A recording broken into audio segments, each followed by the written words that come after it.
Sa mga magsasakang nasasakupa ng NIA UPRIS Division 5, narinig na po ba ninyo ang tungkol sa Agri-Puhunan at Pantawid Program?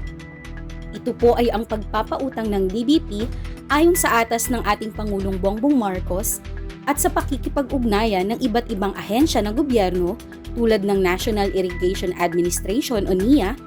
Department of Agriculture, at sa pakikipagtulungan ng ating mga opisyales ng Irrigators Association o Samahang Magpapatubig.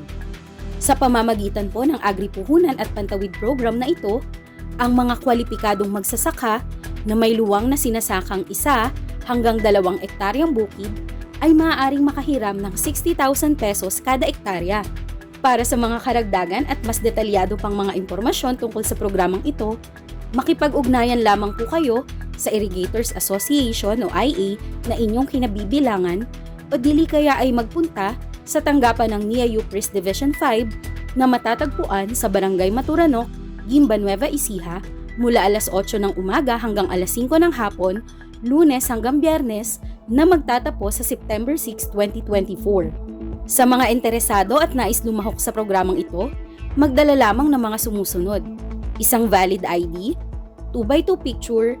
proof of billing tulad ng electric bill, water bill o lumang resibo ng irrigation service fee, RSBSA at IMC card kung mayroon, certification mula sa inyong barangay captain o BARC chairman na magpapatunay na kayo ay lehitimong magsasaka. Maraming salamat!